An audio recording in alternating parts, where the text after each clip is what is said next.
দেবী জাহ্নবী নিচে কেন করিছ ক্রন্দন? কে কে তুমি? তোমার যায় অতি হিংসার অনল। বলো বলো, কে তুমি? আমি সেই যদুপতি শ্রীকৃষ্ণ। যদুপতি? চিনেছি চিনেছি, হে পার্থসারথী শ্রীকৃষ্ণ। বুঝিয়াছি ছলনাই মম তুমি।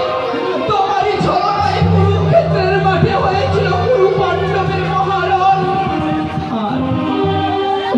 আর তোমার নির্দেশে ধ্বংস হয়ে গিয়েছিল গঙ্গাপুর। তোমারই ছলনায় অন্যায় শহরে ওই বিশ্বের মাঝে আমার বিশ্বদেব হয়েছিল অন্তিম শয্যা। শুধু বিশ্বদেব নয় দেবী, কত শত বীরের শির শূন্য হয়েছে ওই কুরুক্ষেত্রের বুকে। কত শত বিধবার অশ্রু জলে হয়েছে তাবৎ মুখে স্মৃতির সিঁদুর। তবু আমি পারি নদীর বিধি করিতে খণ্ড। সবই যদি নিয়তির বিধিলিপি হয়, তাহলে তোমার বিধিলিপি কোনটা কৃষ্ণ? তুমি আমার বিখ্যাত দোষারোপ করছো মাতা, আমি নিরুপায়। তাই আত্মাখানি সংগ্রামে ধর্মরাজ যুধিষ্ঠিরকে শান্তি দিতে পাণ্ডবের এই উৎসবের যোগ্য। ওই পাণ্ডবের উৎসবের যোগ্য আমি ব্যর্থ করে দেব যদুপতি।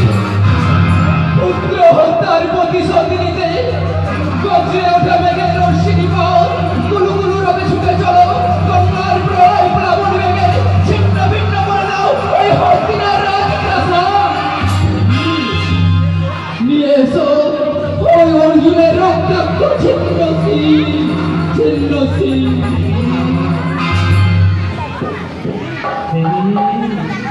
ওই ওই দেখো যদুপতি, জাহ্নবীর তরঙ্গ হিল্লোল নাচিয়া নাচিয়া ছুটে আসে।